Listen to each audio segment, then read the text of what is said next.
Shalom. Ya, kalau Bapak Ibu perhatikan perjalanan gereja kita 2 minggu belakangan ini, saudara, ada 2 peristiwa duka ya, yang secara manusia berat kami sebagai gereja, kita sebagai gereja lewati, karena 2 minggu lalu Tuhan memanggil Pak Budi, seorang hamba Tuhan yang melayani Tuhan dengan giat dari MCC Tangerang, dipanggil Tuhan pulang ke rumah Bapa di sorga. Ya mendadak juga, tiba-tiba stroke, lalu berapa hari kemudian dipanggil Tuhan. Lalu kemarin saudara, hari Sabtu, kaget sekali karena minggu lalu saya masih melayani bersama dengan hamba Tuhan ini di MCC Kuitang saudara. Lalu kemarin pagi ya, di jam 1:30 pagi saya dapat kabar bahwa hamba ini sudah dipanggil Tuhan, saudara Boy Ameron. Dalam usia 40 tahun saudara. Orang yang begitu penuh dengan talenta saudara. Dia bisa kerjakan apa aja saudara, main musik bisa, desain bisa, MC bagus, bahasa Inggrisnya juga oke, dipakai Tuhan di mana-mana saudara. Ya ini sebuah misteri buat kita. Kita kadang-kadang gak tahu Tuhan kok orang-orang yang produktif kayak gini kok Tuhan panggil ya. Dan ini rasanya seperti membuat kita berpikir kalau begitu saya ini apa nih Tuhan? Apakah jangan-jangan karena saya kurang produktif maka saya belum dipanggil Tuhan? Apakah memang Tuhan hanya memanggil orang-orang yang produktif di mata Tuhan? Nah oleh sebab itu saudara, hari ini renungan kita, khotbah ini kita mau belajar bagaimana seharusnya setiap kita mengerti apa sih arti kehadiran Kristus dan bagaimana dampaknya. Sehingga kapanpun Tuhan panggil kita pulang, dari 2 orang itu saudara saya hadir di ibadah kedukaannya dan semua orang sepakat mengatakan bahwa ini orang baik, ini orang benar, ini orang yang melayani Tuhan dengan segenap hati. Nah, pertanyaan besar buat kita, selama kita hidup, apakah hal-hal ini yang nantinya juga akan kita tinggalkan kalau Tuhan panggil kita? Kapanpun kita gak tahu saudara. Usia gak jaminan 40 tahun saudara, dipanggil Tuhan. Jadi hari ini saudara, kita harus sama-sama pikirkan baik-baik, selama ini sudahkah kita berjalan dengan Kristus? Sudahkah kita berjalan sungguh-sungguh untuk melakukan apa yang menjadi rencana dan kehendak Kristus dalam hidup kita? Dan kalaupun hari ini belum saudara, temukan bagaimana kehadiran Kristus harusnya berdampak dalam hidup saudara. Kalau saudara pelajari dalam Lukas pasal 24 ayat 36 sampai 49, ini puncak dari narasinya Lukas saudara. Lukas bukan murid asli Yesus saudara. Lukas mengumpulkan semua data dan fakta dan akhirnya dia menuliskan kitab ini saudara. Dia menuliskan 2 kitab. Yang pertama Injil Lukas, yang kedua kitab Kisah Para Rasul. Dan dari 2 kitab yang dia tuliskan, dia sudah selidiki kata firman-Nya, kata firman Tuhan, dia sudah selidiki, dia catat benar, dia mengerti dan dia sudah buktikan bahwa ini adalah yang valid saudara. Jadi dari hal ini kita bisa belajar berarti betapa penting karya Kristus mulai dari kematian, mulai dari kebangkitannya saudara. Kenapa penting buat kita? Karena kalau saya tadi buka dengan sebuah hal yang mungkin membuat kita duka secara manusia. Apalagi kalau orang gak kenal Tuhan saudara. Kita tahu orang yang kenal Tuhan kemana? Ke sorga saudara. Ada yang tanya sama saya, itu kemana larinya? Langsung ke surga gak? Ke sorga saya bilang. Betul, nanti ada yang namanya Firdaus. Ada seperti kayak halte atau shelter gitu saudara. Bukan binatang ya saudara, bukan nampung-nampung binatang gitu. Tapi nampung jiwa-jiwa yang pasti masuk surga saudara. Kenapa? Karena nanti kita satu waktu akan dikumpulkan kata firman Tuhan. Nanti akan ada perjumpaan di udara antara orang-orang yang sudah meninggal di dalam Tuhan terlebih dahulu akan berjumpa dengan kita saudara. Makanya ada lagu, ada pertemuan di udara, pertemuan yang manis, gak ada yang tahu. Gak ada yang tahu ya? Oh tahu, untung ada yang tahu. Kalau enggak kan ketahuan umur saya. Iya kan? Ya, satu waktu kita akan dikumpulkan, jadi gak usah bersedih. Tapi bisa bayangkan bagaimana dengan orang-orang yang gak kenal Tuhan. Itu. Makanya hari ini kita mau belajar apa sih dampak Kristus dalam hidup kita. Ketika peristiwa ini terjadi saudara, murid-murid masih bergumul dengan apa? Ketakutan. Saudara bisa diisi di handout saudara. Ketakutan, kebingungan dan keraguan. Takut, bingung dan ragu. Ini adalah gambaran bagaimana kehidupan kita kalau kita tidak mengenal Kristus. Siapa yang takut mati? Orang gak percaya Yesus. Siapa yang masih bingung selama di hidup ini? Orang yang gak percaya Yesus. Siapa yang ragu-ragu mau bertindak A takut, bertindak B takut. Orang yang tidak mengenal Yesus. Sebab kalau orang mengenal Yesus tidak ada lagi ketakutan. Tidak lagi ada kebingungan, tidak ada lagi keraguan. Hidupnya pasti sungguh-sungguh. Makanya orang yang kenal Yesus pasti selalu bersyukur saudara. Kalau saudara masih sulit untuk bersyukur karena keadaanmu hari ini, coba dipertanyakan. Sudahkah saudara mengalami dampaknya dari kehadiran Kristus? Jangan seperti murid-murid. Yesus sudah bangkit. Yesus sudah kasih tahu sama mereka bahwa hari ketiga aku akan bangkit. Tapi mereka takut, bingung dan ragu. Nah tetapi Yesus itu baiknya luar biasa saudara. Dia memberikan lagi bagaimana dia bisa menangani murid-muridnya. Sehingga mereka akhirnya jadi percaya bahwa Yesus bangkit. Dan bukan hanya percaya, tapi mereka jadi saksi yang berani untuk mengabarkan kebangkitan Kristus. Jadi orang Kristen itu harus satu paket saudara. Terima anugerah, hidupi keselamatan itu, hidupi anugerah itu, tetapi juga beritakan keselamatan itu. Di gereja ini tidak ada jemaat, pelayan Tuhan yang diem. Udah simpen sendiri anugerah buat hidupnya. Jalani sendiri anugerah buat hidupnya. Udah Pak, saya kan udah gak takut, saya udah gak bingung Pak, saya udah gak ragu Pak. Tapi gak pernah bagikan anugerah ini ke orang lain. Itu gak boleh ada di sini saudara. Amin. Kenapa? Karena satu paket. Yesus mati di kayu salib, dia bangkit, dia memberikan kita paket ini. Nah kita mau belajar saudara. Paketnya apa saja, dampaknya apa saja. Yang pertama saudara. Dampak kehadiran Kristus kita belajar dari Lukas pasalnya ke-24 ayat 36 sampai 49. Yang pertama, Kristus hadir membawa apa? Damai yang sejati. Semua orang di dunia ini sepakat, apa yang dicari-cari oleh orang? Uang. Nah kalau ini saya tahu ketika saya nyanyi pasti semuanya nyambung. Apa yang dicari orang? Saya bisa tahu bahwa Bapak Ibu masih mata duitan. Nggak usah Bapak Ibu, saya juga masih. Iya kan?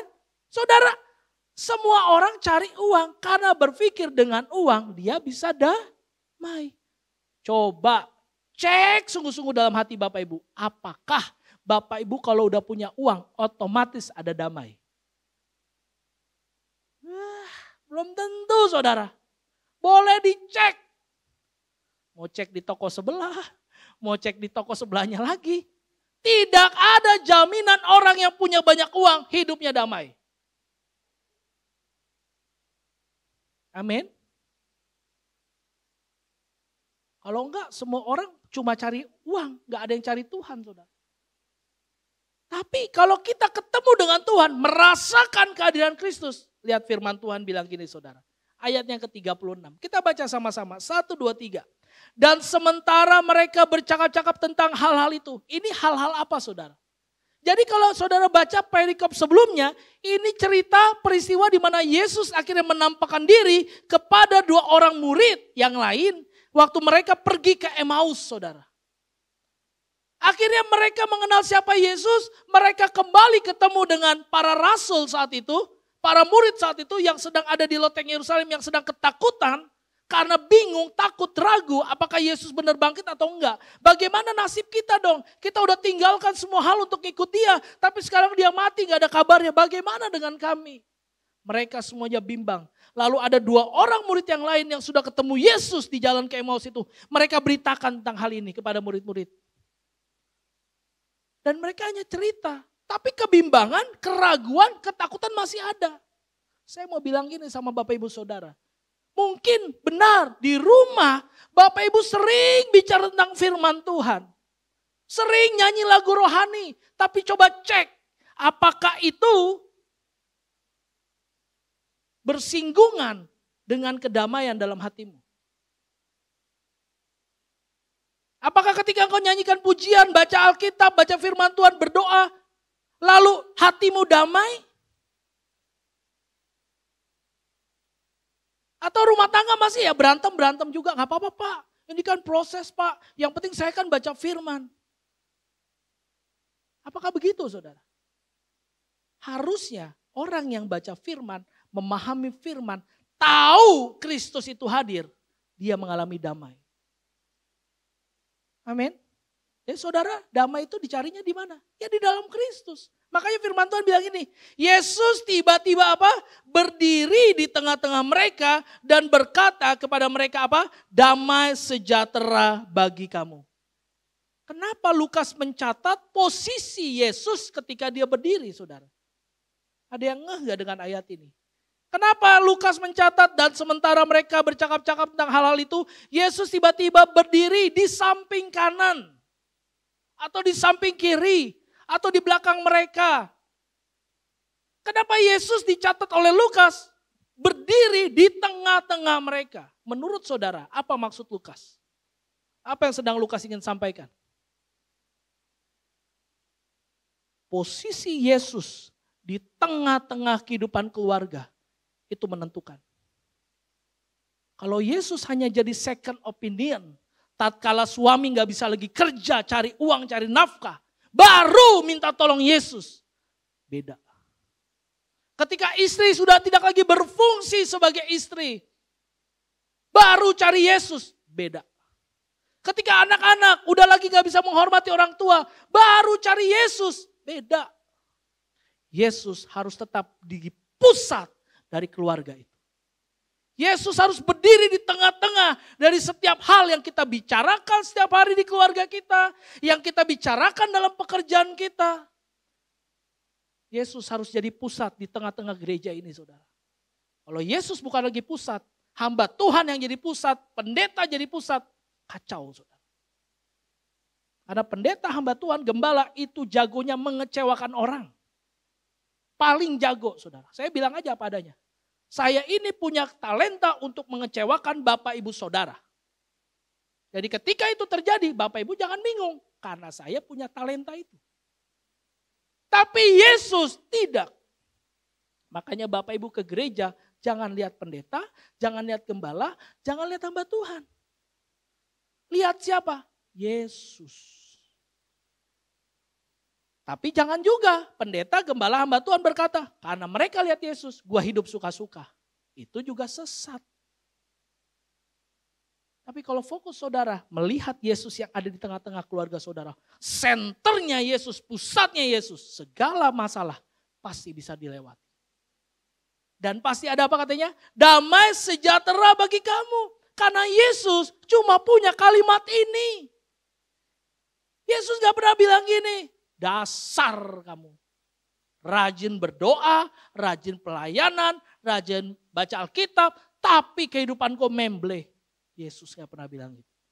Setiap ada pergumulan hidup kita, apapun yang saudara alami, Yesus datang di tengah-tengah, di pusat hidupmu dan berkata apa? Damai sejahtera bagi kamu. Dalam teks Yunani dikatakan Eirin Himin, saudara. Eirin Himin ini bukan hanya bicara tentang kedamaian yang saudara bisa dapat dari uang. Yang bisa saudara dapat kalau saudara lagi makan all you can eat. Rasanya puas banget ya kalau bisa makan, ambil daging sepuasnya, bakso sepuasnya, nasi sepuasnya. Kayaknya puas begitu saudara. Tapi ternyata ada kebohongan. Saya nggak sedang ngomong, ada di sini yang pengusaha all you can eat. Tolong maafkan saya nggak sedang menyindir saudara nih. Tapi penelitian dan saya sendiri udah tanya sama all you can eat. Kamu nggak rugi nih. Cuma 99.000 all you can eat 2 jam loh. Semua boleh diambil, boleh. Bahkan sampai pelayan-pelayannya juga boleh. All you can eat katanya. Semua. Saya tanya, kamu gak rugi? Enggak Pak. Paling juga 30% Pak dari 2 jam. Mereka paling makan juga 30 menit habis itu. Saya nggak pernah rugi Pak. Oh iya ya, benar juga ya. Apakah kedamaian seperti itu yang Yesus berikan? Bukan saudara. Kedamaian yang Yesus berikan itu bicara tentang adanya hubungan yang dipulihkan antara manusia berdosa dengan Allah. Sebab pusat, kalau tadi kita ngomong pusat, Kristus hadir di pusat keluarga kita, Kristus hadir di pusat hidup kita. Pusat dari segala pergumulan hidupmu adalah dosa, tidak ada yang lain. Pusat dari segala sakit penyakit, pusat dari segala iri hati, pusat dari segala rasa yang gak nyaman, itu adalah dosa.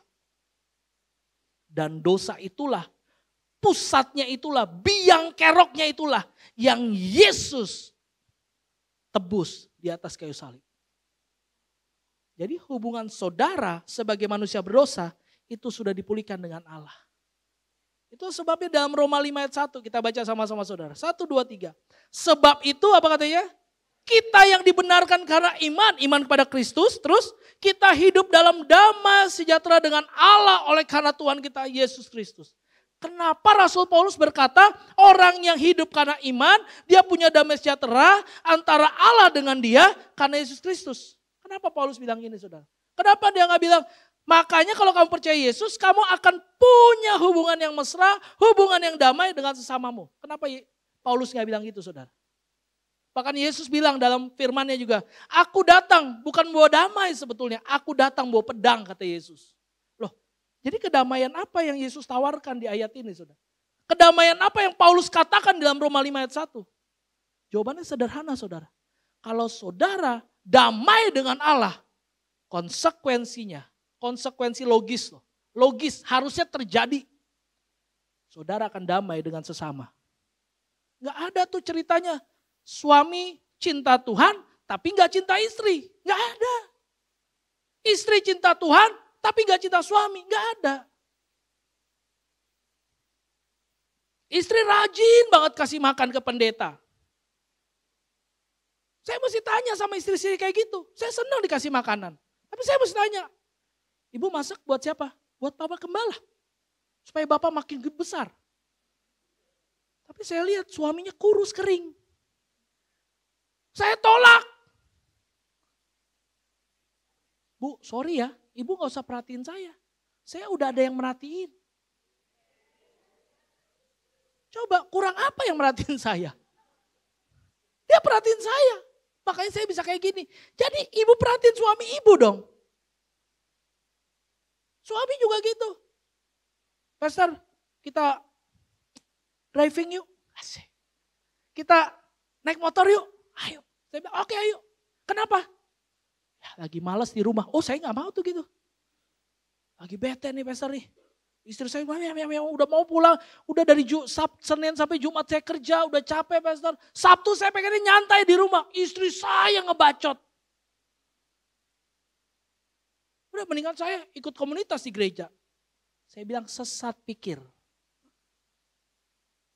Emangnya saya pelayanan gereja itu pelarian karena ketidakharmonisan di keluarga? Salah. Jangan sampai saudara ke gereja hari ini karena malas di rumah ribut. Ada bahaya saudara. Saya bilang gak jadi, bubar. Bubar, gak usah main-main sama saya, bubar. Saya gak mau punya teman kayak kamu. Wah. Nanti udah gitu upload story lagi. Saya nggak tahu apa-apa, kan cuma cengak-cengok. Tiba-tiba masuk WA istrinya. Ternyata kamu pastor yang... Lah saya tanya kenapa? Dia kan kabur dari saya. Dia udah Senin Rabu Jumat di kantor, Sabtu nggak mau sama keluarga. Wah, nggak bisa saudara. Makanya kalau saudara punya hubungan yang baik sama Tuhan, konsekuensi logisnya adalah suami istri pasti harmonis. Orang tua anak pasti harmonis. Jadi cek.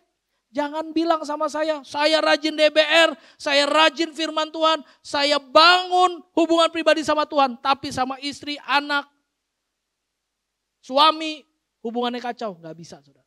Gak bisa. Amin. Maka itu penting buat kita untuk kita punya kedamaian dengan Tuhan. Damai yang Yesus bawa bukan psikologi semata. Bukan hanya hari ini damai besok enggak. Tapi objektif terus. Kenapa? Karena karya penebusan Yesus itu berlaku untuk selama-lamanya. Amin. Oleh sebab itu dampaknya juga pasti selama-lamanya. Kalau saudara berpikir saya bisa tenang hanya dengan minum pil Bapak Pastor, saya hanya bisa minum obat tidur baru bisa tidur. Saudara itu sifatnya sementara. Yang ada saudara terus-menerus tambah dosis, tambah dosis, tambah dosis. Padahal Mazmur berkata, Daud berkata, ketika dia dikejar-kejar oleh Absalom, dia berkata apa? Dengan tenang aku membaringkan kepalaku dan aku tidur. Kok bisa? Kenapa orang punya masalah tapi tetap bisa tidur? Jawabannya sederhana, karena hubungannya dengan Allah pulih. Jadi jawaban dari tidak bisa tidur ya saudara, bukan obat tidur, bukan dokter, tapi hubungan saudara dengan Allah. Minta sama Tuhan, Tuhan aku mau tidur seperti firman-Mu janjikan, aku membaringkan kepalaku dan aku tidur. Dalam nama Yesus, amin. Tidur saudara. Ya tapi jangan sambil buka handphone. Doanya gitu, tapi drakor jalan terus. Masih nonton bola. 2:30 MU lagi nih. Saudara mau minta jungkir balik pakai 2 lagu. Lagu Praise 1, lagu Penyembahan 1, tetap gak bisa tidur. Apalagi pas MU kalah. Itu hubungan suami istri, jadi gak beres. Gak ada di sini, gak ada. Ada yang ngaku pasti. Jadi kedamaian itu harus hubungan kita dengan Tuhan. Tapi kan murid-murid gak mau, gak ngerti. Makanya Yesus lakukan tindakan ini saudara. Di ayat 38 kita baca saudara. Ketika mereka terkejut, di ayat 37 mereka malah pikir itu hantu. Nah ini kadang-kadang saudara ya, kalau Yesus hadir dalam hidup kita, kita malah suka tanda petik tuh meragukan Yesus. Bahkan berkata itu hantu. Makanya Yesus penting di ayat 38. Dia buktikan saudara. Perhatikan ayat 38. Akan tetapi ia berkata kepada mereka, mengapa kamu terkejut dan apa sebabnya timbul keraguan-keraguan di dalam hati kamu? Lihatlah tanganku dan kakiku. Jelas ini bukan orang lain. Ini Yesus yang ada bekas paku di tangannya. Ada bekas paku di kakinya. Ini bukan Yesus yang lain. Ini Yesus yang sama. Yang 3 hari sebelumnya disalibkan buat kamu. Lihatlah tanganku dan kakiku. Aku sendirilah ini. Rabalah aku dan lihatlah. Karena hantu katanya apa? Tidak ada daging dan tulangnya. Seperti yang kamu lihat ada padaku. Makanya saya kasih tips. Kalau ketemu sama pocong dan sejenisnya. Lempar batu. Kalau dia bilang, au, itu orang. Saya dari dulu gak pernah takut setan. Karena saya pegang batu. Kalau ada orang nongol, nakutin saya model-model kayak setan, saya bilang gua timpuk lu ya, dia kabur. Berarti orang. Tapi kalau saudara timpuk pakai batu, memang tembus itu batu, saudara yang kabur. Ya jangan gitu juga saudara. Mana setan berani sama saudara? Kalau saudara masih sering mimpi-mimpi setan, mimpi-mimpi serem, mungkin saudara masih ada teman-temanan sama mereka. Nah, saudara doa dong, Tuhan aku hari ini gak mau mimpi-mimpi serem setan dan sebagainya, gak ada.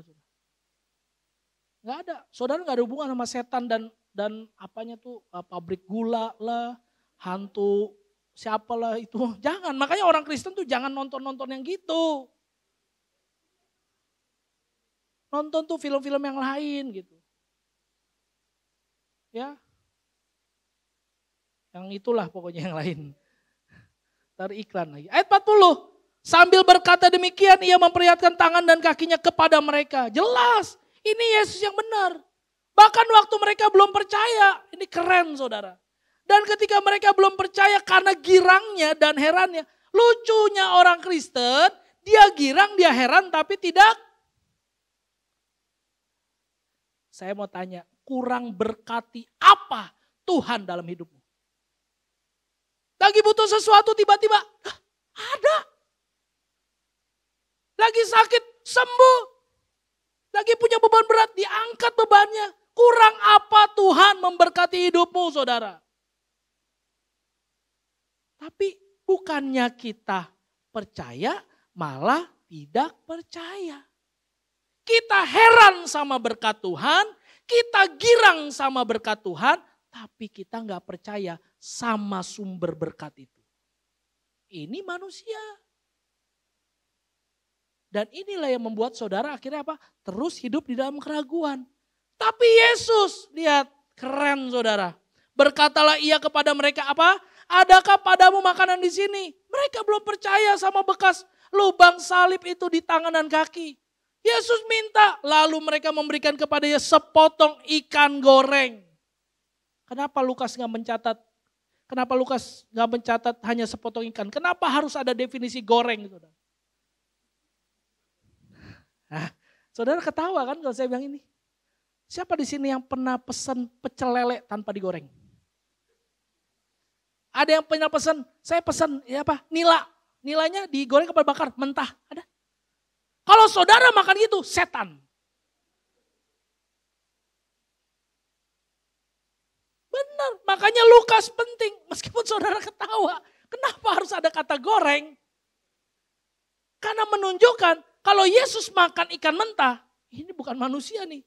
Setengah jadi nih. Atau paling gak sinting nih. Tapi Yesus makan ikan goreng. Memang mukanya agak begitu saudara. Ngeliatin ini goreng apa dibakar ya. Kira-kira gitu saudara. Ya kan? Ini ikan apa ya? Kayaknya ikan petrus nih. Oh mujair ini banyak tulang nih. Kira-kira gitu saudara. Tapi intinya Yesus lagi ngomong bahwa dia adalah benar-benar hidup, bangkit. Ia mengambilnya dan memakannya di depan mata mereka saudara. Saudara boleh ragukan Tuhan. Silakan tanyakan eksistensi Tuhan. Kehadiran Tuhan dalam keluargamu. Tuhan akan buktikan bahwa benar dia ada. Masalahnya kita gak mau. Kita gak tanya. Saya pribadi sering. Tuhan buktikan dong kalau Tuhan ada. Saya lagi ada masalah nih Tuhan. Saya ngomong gitu saudara. Gak salah. Tuhan gak pernah bilangin. Dasar anak kecil. Dikit-dikit minta bukti. Dikit-dikit minta bukti. Enggak. Maka tahukah saudara kenapa Yesus berkata, anak kecil inilah yang memiliki kerajaan sorga. Kebenaran yang perlu saudara catat adalah, dengar baik-baik. Ternyata Yesus suka kalau dia diragukan sama saudara. Makin saudara ragu sama dia, makin saudara minta bukti sama dia, makin senang dia buktikan dalam hidup saudara. Asal ikannya digoreng. Kita baca sama-sama saudara. 1, 2, 3. Damai sejati berdasarkan tindakan Allah sendiri tanpa campur tangan manusia. Bukan duit, bukan harta, bukan kekayaan yang buat saudara damai. Tapi karena tindakan Allah, karya penebusan Allah. Itu yang membuat saudara damai. Yang kedua, Kristus hadir memberi pengertian akan firman-Nya. Gak heran ya saudara, kenapa murid-muridnya gak ngerti firman Tuhan, gak percaya firman Tuhan, sama dengan kita. Baca sih, baca Pak, tapi gak ngerti.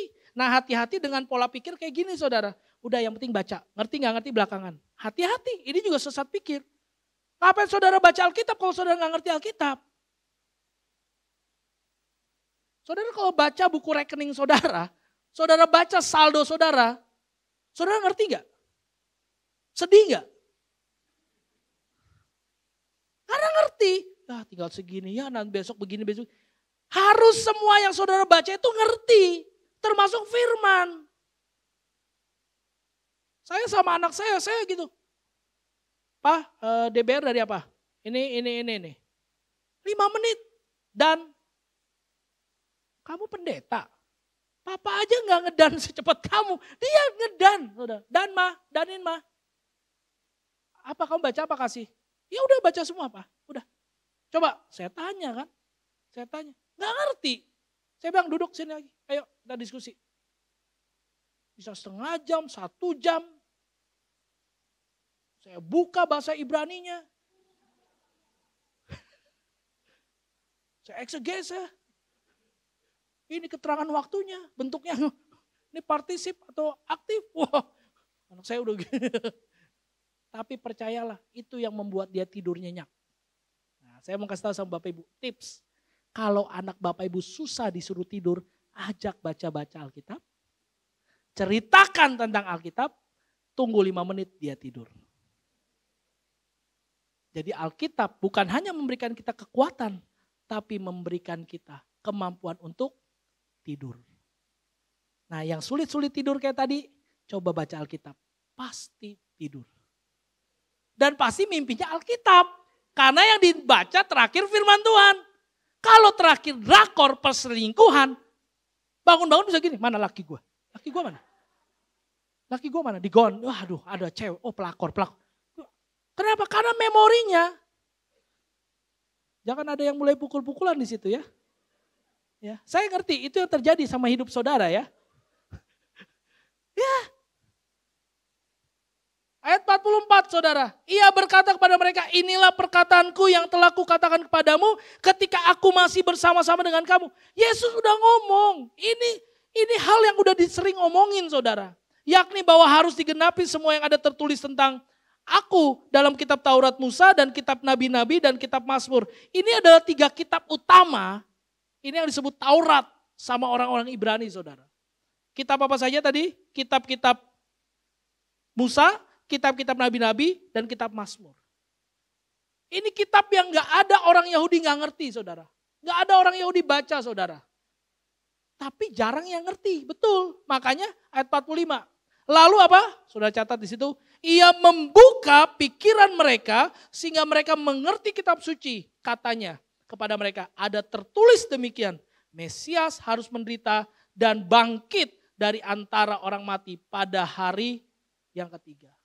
Saudara tidak mungkin bisa ngerti firman Tuhan tanpa ada proses dibuka oleh Yesus. Jelas saudara, Yesus membuka. Di sini dikatakan saudara, dienoisen. Dienoisen itu dari kata yang gini, kalau saya pakai, ini ada yang teens, tapi tolong teensnya juga agak sedikit dewasa saudara. Itu kayak suami istri buka baju. Saya kalau sama istri saya buka baju saudara. Tapi gak mungkin di sini saya buka baju, ngerti gak saudara? Kalau suami sama istri itu terbuka semuanya. Isi dompet, isi apa aja saudara terbuka, betul? Ini kata terbuka yang dipakai saudara. Jadi karena hubungannya sangat personal, maka terbuka. Harusnya saudara dengan firman Tuhan itu seperti itu. Harusnya ada kedekatan dan akhirnya ada keterbukaan. Dan Yesus yang membuka itu. Berarti tidak ada lagi hal-hal yang tersembunyi. Makanya buat orang Kristen ya, buat semua jemaat Tuhan, pelayan Tuhan, tolong baca firman Tuhan. Jangan cepat-cepat. Pastikan saudara ngerti. Enggak ngerti, tanya saya. Tanya hamba-hamba Tuhan di sini. Langsung aja. Ada seorang ibu yang rajin banget tanya saya. Jam 6 pagi kah, jam 12 siang kah, jam 5 sore kah, kadang-kadang tengah malam juga ada. Ada satu keluarga yang lagi mesbah keluarga. Jam setengah 12 telepon saya. Kak, gue mau nanya. Anak yang ngomong. Ini tentang kawin cerai gimana? Saya kan deg-degan ya. Siapa yang mau kawin cerai nih? Tunggu, kenapa? Cerita-cerita ibunya ngerebut telepon. Ini kak, ini gini, ini begini nih. Bapaknya ngomong, anak ngomong, ribut. Tapi saya senang, mereka cari penjelasan. Bisa bayangkan kalau masalah kawin cerai itu belum selesai, apa yang terjadi? Anaknya bisa berkata, oh berarti boleh kawin cerai karena Yesus yang ngomong. Karena kedegilan hatimu lah Musa memberikan surat cerai. Oh berarti boleh dong. Manusia tidak boleh diceraikan kecuali oleh maut. Saya bilang gitu, maut. Silakan cerai kalau salah satunya mati. Tunggu gimana kak? Kamu boleh cerai sama istrimu nanti kalau istrimu sudah mati. Oh berarti gua matiin aja kak. Nah ngaco lagi. Ini ngaco juga yang kayak ini. Coba bayangin kalau itu gak selesai di jam setengah 12 malam. Dan mereka tidur dengan pemahaman-pemahaman yang berbeda. Apa yang terjadi sama keluarga itu? Jadi jangan sampai ada firman Tuhan yang gak saudara ngerti. Harus ngerti. Dan bagaimana cara mengertinya? Minta sama Tuhan bahwa Tuhan membuka sepenuhnya. Membukakan pemahaman-pemahaman rohani. satu ayat bisa kita tangkap dari banyak persepsi. Bisa saudara. Tapi persepsi kebenarannya harus benar. Tapi aplikasinya itu bisa berbeda. Ini tindakan ilahi bukan hanya pengajaran intelektual. Jadi kalau saudara suka belajar firman Tuhan tapi nggak ada perubahan hidup, itu hanya intelektual. Kalau saudara baca firman dan hidup saudara berubah, itu berarti pelajaran tentang yang ilahi. Kita baca sama-sama saudara. 1, 2, 3. Hanya Allah melalui Roh Kudus yang dapat membuka mata rohani untuk memahami kitab suci secara apa? Benar. Tidak ada yang lain. Minta pimpinan Roh Kudus. Roh Kudus akan kasih tahu. Sekarang zaman udah canggih. Ada AI saudara. Ya, saya suka bilang ada yang namanya Alkitab GPT saudara. Saudara download nanti di Android, di Play Store atau di App Store. Download saudara. Saudara bisa tanya itu seperti Chat GPT tapi versi Alkitab saudara. Tolong buat promnya gini. Saya suka pakai gini saudara. Kamu adalah seorang sarjana teologi. Jelaskan mengenai ayat ini. Keluar tuh saudara. Tapi saudara jangan telan mentah-mentah. Saudara pelajari dulu benar gak nih? Saudara ragu. Kan ada saya. Gratis saudara. Nanya itu gratis. Kalau saudara gak nanya malah bayar. Ngerti ya? Kalau nanya gratis, hamba Tuhan, Pastor Ellen, Pastor Teddy, semua hamba Tuhan pasti dengan sukacita ngajarin saudara. Ya tentu waktunya. Jangan lagi kerja, Pak tolong jawab sekarang. Jangan, setengah 12 malam telepon saya masalah kawin cerai, jangan. Udah itu yang terakhir aja saya bilang. Hal-hal yang lain gitu loh. Ya, oke. Yang ketiga saudara, Kristus hadir mengutus kita dalam kuasa Roh Kudus. Tadi kan di awal saya bilang, kalau keselamatan itu hanya untuk kita belum komplit saudara. Harus sampai kepada apa? Jadi saksi untuk pergi. Gereja ini gak bosan-bosan untuk ngomong, saudara ini saksi. Pergi, beritakan Injil. Kenapa? Karena memang itu yang Tuhan mau buat kita saudara. Baca ayatnya saudara. Ayat 48. Kamu adalah saksi dari semuanya ini. Kata martires itu yang akhirnya menjadi kata martir saudara. Itu artinya saksi. Memang saksi identik dengan martir saudara. Martir itu gak melulu bicara tentang jiwa, bicara tentang fisik. Oh berarti saya harus mati ya Pak? Enggak harus. Tapi bisa martir dari ego. Benar? Waktu saudara memberitakan firman, beritakan Injil. Saudara yang seorang mungkin top leader. Tapi ngomong kepada bawahan. Kan ini kayaknya martir secara kedudukan kan. Posisi saudara martir ini. Saudara harus turun untuk jelaskan Injil, firman kepada bawahan saudara.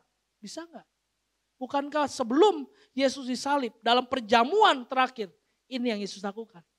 Dia yang seorang pemimpin, tapi dia membuka kainnya, selendangnya itu, lalu dia ikat di pinggang, itu tanda sebagai hamba saudara. Dan dia basuh kaki murid-muridnya. Ini yang harus saudara dan saya lakukan. Martir. Martir dalam hal apa? Keuangan. Mungkin dulu kayaknya enak gitu, tapi perlu untuk membangun hubungan, saudara harus tanda petik ada sesuatu yang saudara korbankan, mungkin materi, uang dan sebagainya, waktu, martir di situ saudara. Asal apa kata Paulus? Asal ada jiwa yang dimenangkan, aku rela memberikan segalanya. Paulus bilang dalam 1 Korintus 9, aku mau menjadi orang lemah kepada orang yang lemah. Dalam segala hal aku gak hitung-hitungan. Kenapa Paulus lakukan itu? Karena dia tahu dia sudah dapat sesuatu yang berharga dari Tuhan. Dan dia mau bagikan itu. Dia dapat cuma-cuma, jangan hitung-hitungan saudara. Kita dapat keselamatan karena anugerah. Jangan ngitung anugerah itu saat kita bagikan. Oh nanti kalau dia percaya saya dapat apa? Oh kalau jemaat banyak saya dapat apa? Jangan saudara. Kita gak boleh hitung-hitungan sama anugerah Tuhan. Evangelia. Evangelia ini bicara tentang janji. Janji yang bukan sekedar janji saudara. Janji yang pasti ditepati. Janji yang pasti ditepati dalam Alkitab ini menunjuk kepada janji bahwa Roh Kudus akan turun. Kisah Rasul 1 ayat 8. Makanya setelah perikop ini, murid-murid menunggu saudara. Mereka belum bisa jadi saksi kalau belum dipenuhi kuasa Roh Kudus. Tapi sekarang kita kan beda. Roh Kudus sudah ada dalam hidup saudara. maka saudara gak perlu tunggu lagi. Langsung gaspol, kita baca sama-sama. Roh Kudus melengkapi dengan kuasa ilahi untuk tugas pemberitaan Injil. Bukan untuk yang lain. Saudara buktikan deh, percaya deh. Saya sudah alami saudara. Kalau untuk pemberitaan Injil, saudara akan jadi pribadi yang super power untuk pemberitaan Injil. Minum racun maut gak mati, saya pernah alami saudara. Saya pernah ceritakan di Sumatera, saya melayani satu daerah, dia kasih itu kelapa katanya sama dukunnya. Saya masih sekolah teologi saudara. Kelapa udah dibaca-baca, dikasih ke saya lalu saya minum aja saudara. Emang saya gak tahu, puji Tuhan saya gak tahu itu diguna-guna sama dukun. Kalau udah tahu mungkin saya mikir, minum gak ya, minum gak ya. Terus dukunnya nungguin saya gitu. 5 menit kok gak jatuh, 10 menit kok gak jatuh. Itu hari Sabtu, besok Minggu saya khotbah di gereja itu saudara. Dia datang paling depan, dia bawa ayam, dia bawa sayur-sayuran, dia bawa pisang. Dukun saudara. Dia bilang ini lebih hebat dari yang selama ini gue percaya. Saya baru tahu ceritanya. Oh ternyata kelapa yang saya kasih, yang saya minum itu ada isinya katanya. Saudara percaya. Kalau saudara lakukan untuk permintaan Injil, Tuhan jaga. Benar kata firman Tuhan, injak kalajengking, injak ular. Gak akan digigit. Kalaupun digigit gak akan mati. Tapi jangan pakai ayat ini untuk saudara ngelakuin dosa. Mati. Mati, biarin mati, benar. Biarin aja. Aku percaya, aku akan minum racun maut dan tidak mati. Saudara minum dengan gagah berani dan mati. Saya gak mau kuburin saudara. Kubur sendiri. Enggak saudara. Saya tutup, silakan pemain musik kita maju. Jadi dampak kehadiran Kristus apa saudara? Yang pertama, dia memberi damai sejati melalui kebangkitan Kristus. Damai sejati antara hubungan saudara dengan Tuhan. Yang kedua, membuka pikiran agar kita memahami firman Tuhan. Kita percaya firman Tuhan, ngerti firman Tuhan. Jangan jadi pembaca doang saudara, tapi ngerti firman Tuhan. Sekarang udah banyak aplikasi, tadi saya bilang ada yang namanya Alkitab GPT, download saudara. Kalau nggak ngerti, tanya saya. Nggak ngerti, tanya hamba-hamba Tuhan di sini. Semua pasti mau berbagi saudara. Dan yang ketiga saudara, kehadiran Kristus itu mengutus saudara dan saya, mengutus kita untuk menjadi saksi yang berkuasa melalui Roh Kudus. Saudara lakukan ini dan saudara alami dampak kehadiran Kristus dalam hidup saudara. Kita tunduk kepala dan kita satu dalam doa.